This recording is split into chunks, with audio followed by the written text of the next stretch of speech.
안녕하세요. 이번 시간에 살펴볼 작품은 이규보의 국선생전입니다. 읽기 전 활동을 통해서 국선생전을 먼저 살펴보도록 하겠습니다.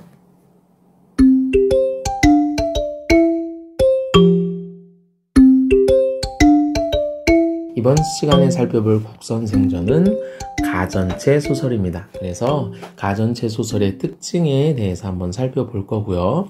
자, 국선생전을 작가는 왜 썼을까를 간단하게 살펴본 후에 작품을 살펴보도록 하겠습니다. 자, 처음에 가전체 소설의 특징이라고 했죠. 자, 이 작품은 가전체 소설인데요. 가전체 소설의 기본적인 개념을 간단히 설명해 드리면 우선 사물을 의인화했다라는 점이에요. 사물을 의인화해서 글이 전개되어 가고 있고, 자, 이 의인화된 사물의 일대기를 얘기하고 있습니다. 출생부터 어떠한 활동을 했는지에 대한 일대기, 태어나서 죽는 것까지 해서 전기 형식을 띠고 있고요. 그 다음에 실제 있었던 일이 아닌 허구적 이야기입니다.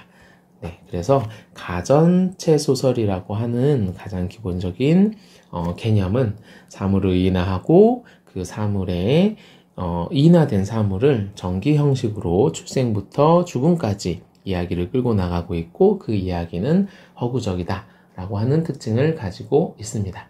그 다음에 또 하나의 가전체의 또 하나의 특성은 사물을 의인화했다라는 특성과 일대기적 구성을 가지고 있다라는 특성이 있었죠.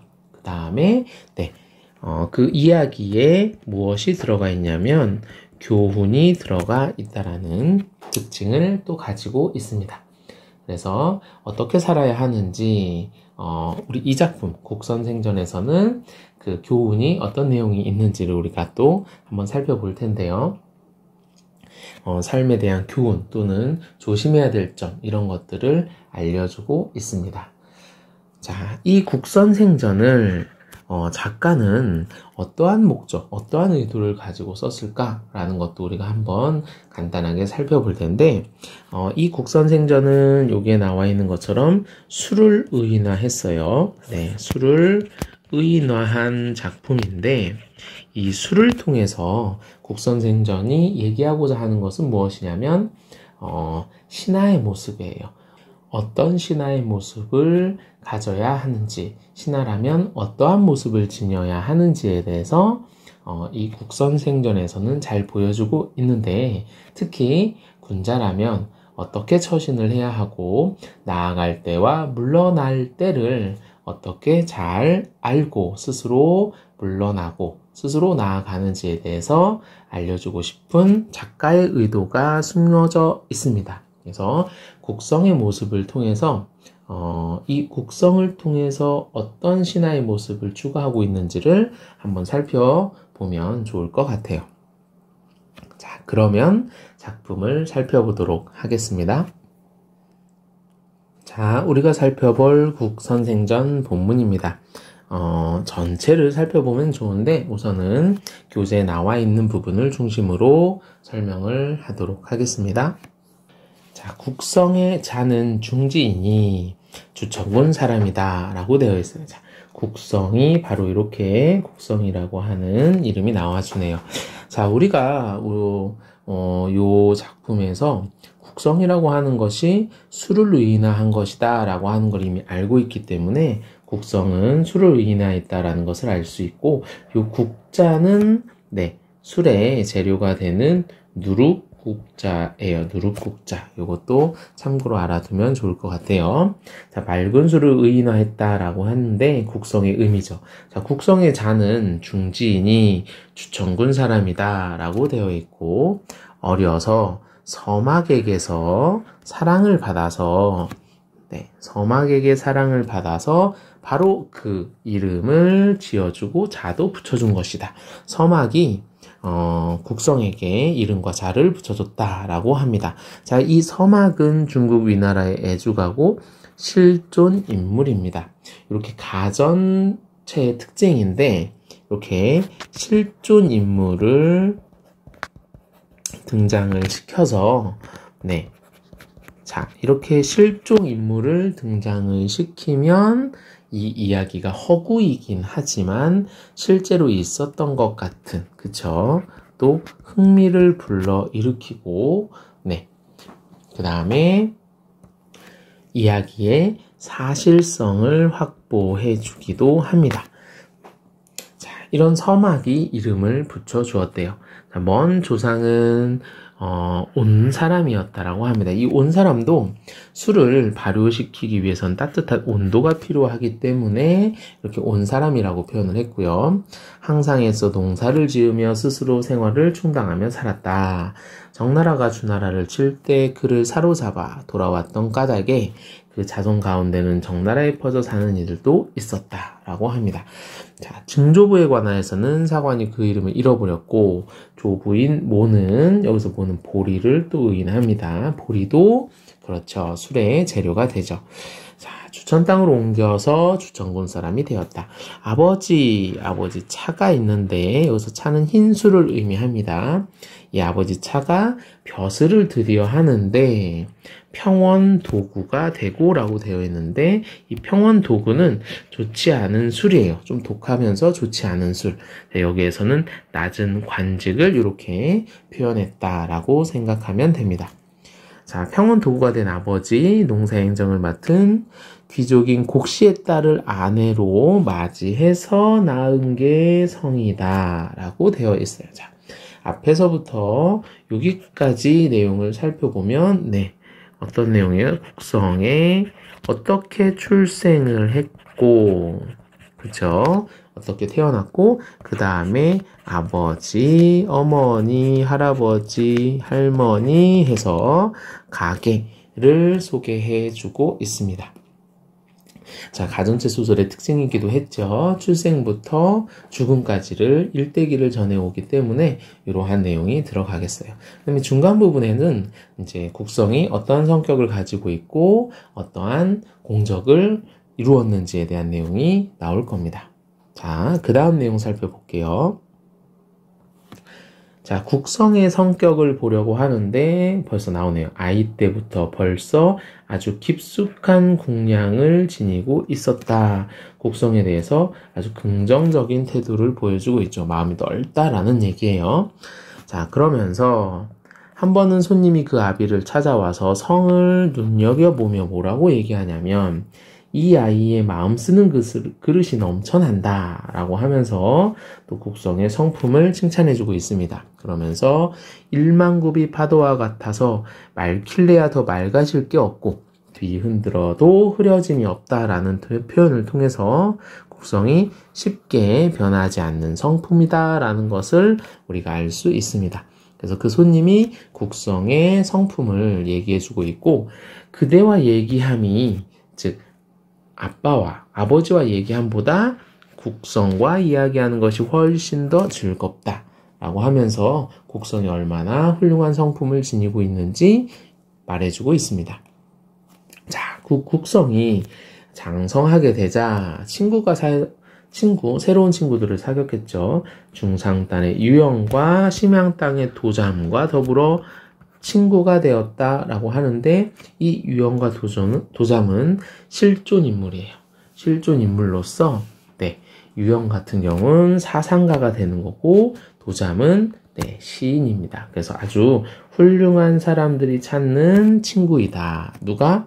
네, 국성이. 그러면서 이렇게 아까 위에서 살펴본 것처럼 실존 인물을 내세워서 사실성도 확보하고요. 그렇죠. 흥미도 높여준다 라는 것을 알 수 있습니다. 자, 어느 땐가 두 사람이 하던 말이 있었다. 이 두 사람은 유영과 도잠이 국성의 친구인 유영과 도잠이 뭐라고 얘기하냐면 하루라도 이 사람을 못 보면 속되고 째째함이 슬며 고개를 든단 말이야 라고 되어 있어요. 그러니까 항상 네, 국성을 찾았던 거죠. 그런데 우리가 국성이 술이라는 것을 알고 있기 때문에 네, 술을 찾았다라는 것을 알 수 있어요. 자, 그러면서 뭐라고 얘기하냐면 매양 만나 세월을 보내는데 피로함도 잊은 채 문득 마음이 황홀해지고 돌아오곤 하였다라고 해서 국성을 만났을 때의 마음을 얘기해주고 있고요. 이 국성은 고을에서 조구연으로 불렀지만 자, 하급 관리인데 하급 관리가 되면 좋겠다라고 불렀지만 미처 나아가기도 전에 다시 청주 종사로 호출을 받았습니다. 자, 여기에서 청주 종사는 굉장히 좋은 술을 얘기하는 겁니다.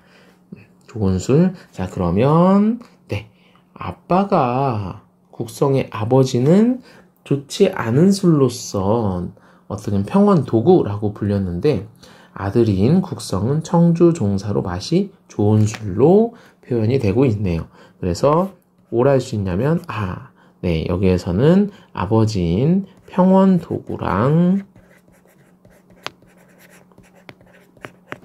자연스럽게 대비가 되고 있습니다. 자, 이렇게 청주 종사로 호출을 받고 벼슬아치들이 번갈아서 뭐라고 얘기를 하냐면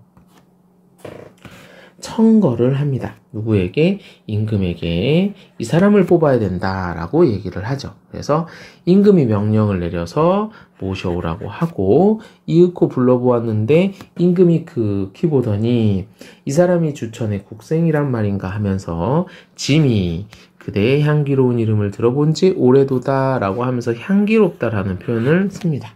임금도 국성을 긍정적으로 바라보고 있다는 것을 알 수 있죠. 자, 그런데 사실 이보다 앞서 태사가, 이 태사는 역사, 그 다음에 그렇죠,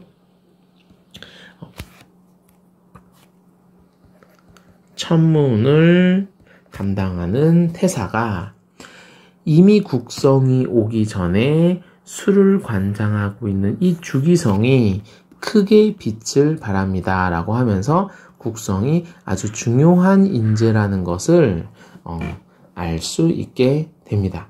그래서 얼마 안 돼서 성이 도착한 것이고 황제 또한 그래서 굉장히 기이하게 생각을 합니다. 다시 말하면 국성이 황제, 임금을 만나기 전에 이미 별이 반짝반짝 빛났다라는 것이죠. 네. 자, 그 즉시 임금이 생각하기에 굉장히 기분이 좋았을 거예요. 아주 훌륭한 사람이 자기 곁으로 왔기 때문에. 자, 그 즉시 벼슬을 내려 주객낭중을 삼더니, 주객낭중은 네, 손님을 맞이하는 벼슬. 자, 술에 어떠한 역할이기도 하죠. 누군가 손님이 오면 술상을 봐서 이렇게 손님을 대접하듯이 주객낭중을 삼더니 이윽고 국좌, 죄주로 이렇게 좀 올라간 것 같아요. 나라의 제사에 이렇게 술을 올리게 되죠. 그 벼슬 이름이고요. 그 다음에 예의사를 겸하게 돼 예의범절을 관장하는 관리가 됩니다. 널리 조정의 모임잔치며 정묘 앞에 음식 진상과 자컬레 등을 도맡게 된 바 취지에 맞지 않음이 없었다라고 되어 있는 걸 보아하니 국성이 임금에게 만족을 보여주는 모든 제사와 잔치에 술이 이렇게 들어갔고 그렇게 들어간 것이 취지에 아주 잘 맞았다. 이렇게 얘기를 하고 있습니다. 자, 임금이 그릇감이라고 여기고 일확발탁하여 후설에 직임에다 두고 높은 예의로서 대접하던 것이니 성이 이꼴하여 배울 때마다 가마를 부린 채로 전에 오르는 게 하면 국선생이라고 하되 이름을 부르지 않았다. 임금이 마음이 언짢다가도 국성을 만나면 웃음꽃이 피었다라는 거죠. 성품이 너그럽고 편안하여 날이 갈수록 가까워졌으되 임금과 조금도 거슬려 보는 일이 없었다라고 하면서 이로부터 총애는 더욱 귀중하여져서 임금을 따라 잔치의 노님에 아무런 제약이 없다라고 얘기를 하면서 우리가 알 수 있는 건 그렇죠. 임금의 총애를 한 몸에 받습니다. 그쵸? 총애를 받는 국성의 모습이 나오네요.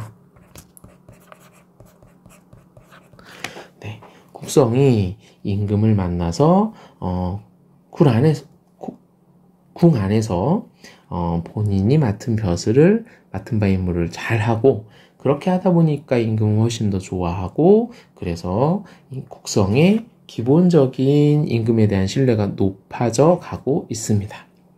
자, 이렇게 높아져 가면 그 권위에 따라서 권력을 어떻게 사용하는지가 굉장히 중요한데 문제가 일어난 것 같아요. 자, 그러면 그 다음 내용 살펴볼게요.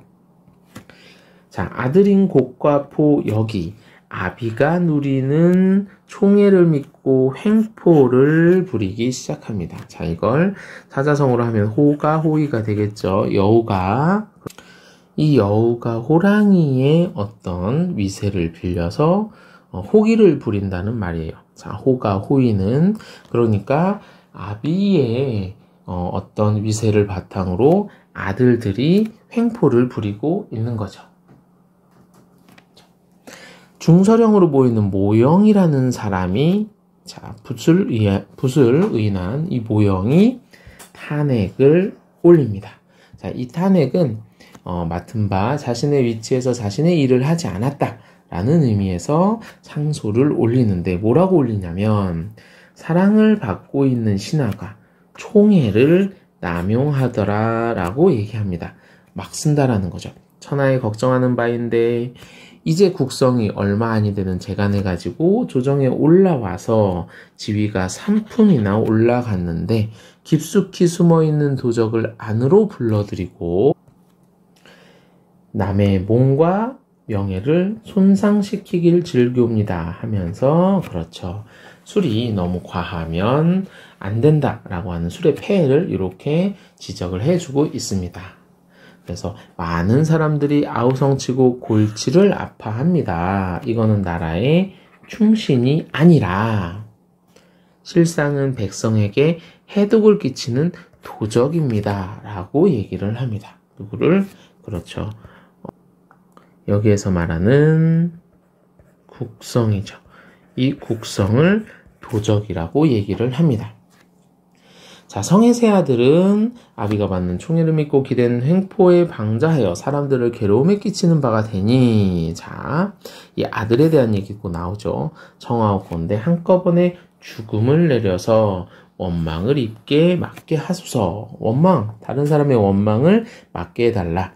이 글이 올라가자마자 아들은 독주를 마시고 죽습니다. 그리고 성은 그 죄를 잊고 밀려나서 서인이 되는데 여기서 서인은 벼슬이 없는 일반 백성을 얘기합니다. 자, 여기서 알 수 있는 건 뭐냐면 국성이 그렇죠. 벼슬을 가지고 있었는데 벼슬이 없는 일반 백성이 된다라고 하는 점입니다. 자, 치이자 또한 진작부터 성을 좋아했던 까닭에 여기서 새로운 인물이 나오네요. 치이자가 나오는데 이 치이자는 바로 뒤에 1화에서 나오지만 백성의 친한 친구입니다. 스스로 수레에 떨어져 죽고 말았다라고 합니다. 자, 백성이 아니죠. 국성이 백성의 신분으로 일반 백성의 신분으로 내려왔어요. 그렇죠? 왜? 네. 본인이 가지고 있는 어떤 권력, 권위 이런 것들을 잘못 사용했기 때문에 너무 과하게 된 거죠. 그래서 그런 이유로 아들들이 잘못된 일을 하고 그렇죠? 그래서 탄핵을 받아서 다시 일반 백성이 됩니다. 자, 그 다음 내용은 치이자와 관련된 내용이 아주 짧게 이렇게 일화처럼 나와 있는데 요거 이제 한번 읽어보시면 네, 그렇죠. 치이자랑 서로 얘기를 하면서 여기서 치이자가 술 항아리라는 걸 우리가 알 수 있어요. 왜냐하면 치이자가 이렇게 얘기해요. 국성한테 자네 같은 따위는 수백 명씩 넉넉히 난 담아낼 수 있다 라고 얘기를 하는 거 보니까 국성이 술이라는 걸 우리가 알고 있죠. 술을 담아낼 수 있는 그것도 수백 명을 담아낼 수 있다라고 하는 거 보니까 요거는 술 항아리를 얘기하는 거구나 라는 것을 알 수 있어요. 그만큼 치이자와 그 다음에 국성이 아주 친한 관계였다라는 것을 알 수 있고요.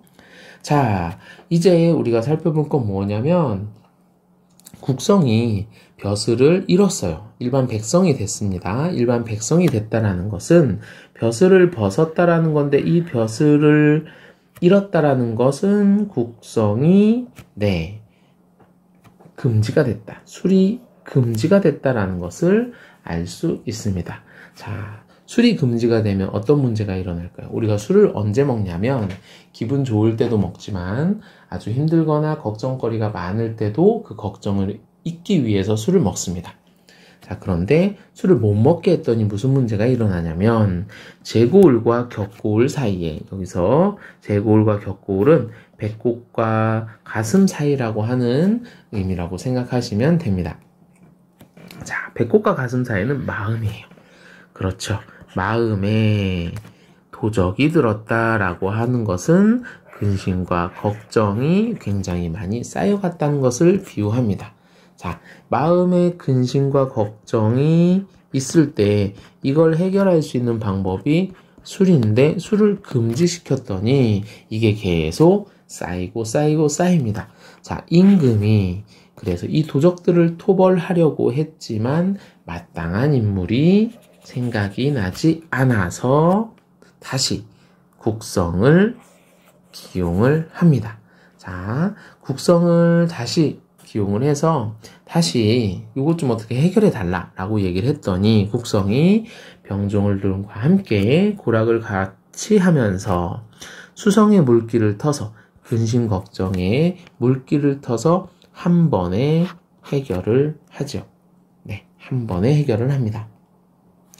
자, 이렇게 다시 한 번에 해결을 해서 황제는 그 공로로 상동후에 봉하였다라고 하면서 다시 국성이 복귀하는 과정을 보여주고 있어요. 자, 그런데 여기에서 중요한 포인트가 나옵니다. 그러나 1년 만에 상소를 올려 은퇴를 요청합니다. 누가? 국성이 스스로 요청하죠. 그러면서 이렇게 얘기해요. 신은 원래 가난한 집의 자식으로 해서 자신이 어떻게 이렇게 올라왔는지를 쭉 설명을 하면서 이렇게 얘기해요. 제가 비록 너른 세상에 내좋은 조업이 약간 있다고는 하나 나라의 체면에 윤기를 더함이 없었으며 라고 하면서 아주 겸손한 성격을 보여줍니다. 그러면서 전에 3가지 못한 탓에 자신의 몸을 제대로 수련을 못한 거죠. 그쵸? 그래서 권력과 권위가 높아졌을 때 오히려 아이들, 자식들 관리를 못했고 본인이 그거를 잘 관리를 못했던 탓에 향리에 물러나 편히 있을 적에도 이제 탄핵을 받아서 서민이 됐을 때에도 비록 얇은 이슬을 다하고자, 여기서 이슬은 능력입니다. 다하고자 떨구려고 들이운 중에 몇 방울이 남았는데 그 몇 방울의 어떤 능력으로 충성심을 통해서 다시 임금에게 그 도적들을 다 물리쳐서 임금에게 기쁨을 주었다라는 얘기를 합니다. 그러면서 이런 얘기를 합니다. 그릇이 차게 되면 엎질러짐은 사물의 떳떳한 이치다. 때가 되면 뭐 해야 된다? 그렇죠.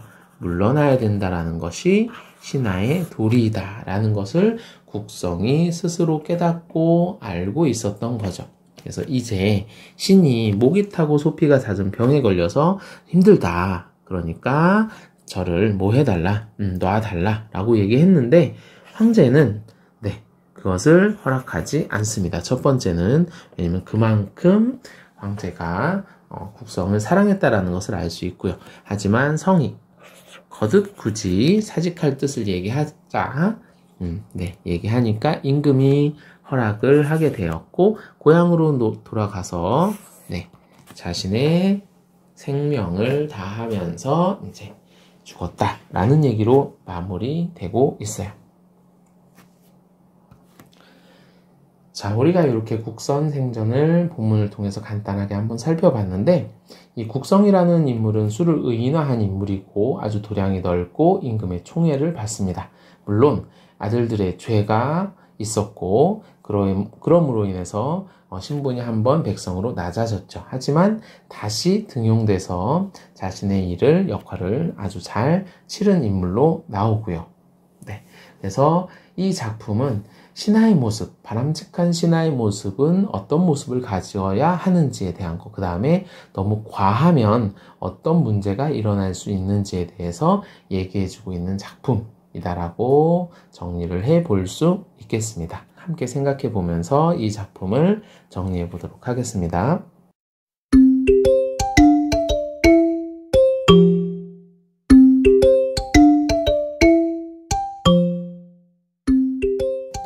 함께 정리해보는 시간 갖도록 하겠습니다. 자, 이 작품은 우선 가전이죠. 그래서 가전의 특징을 다시 한번 살펴볼게요.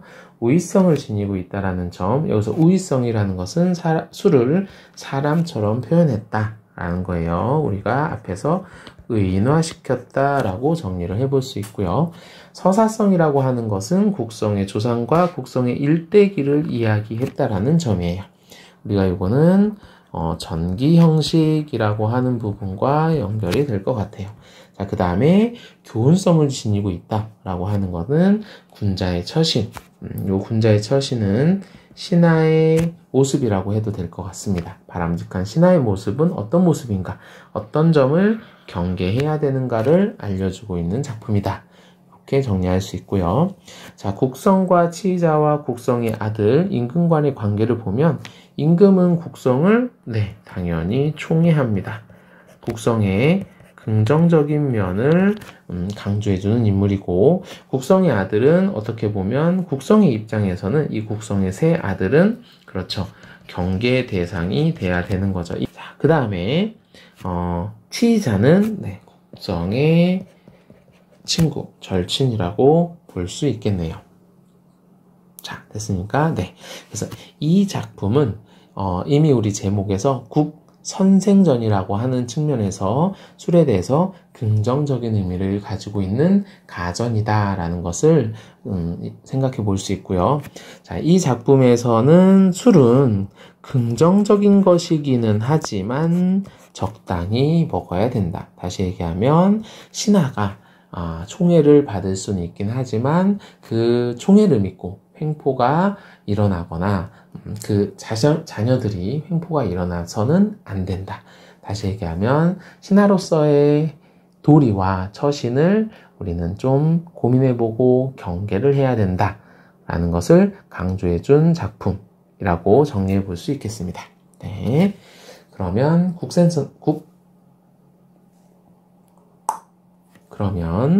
국선생전은 이렇게 마무리하도록 하겠습니다.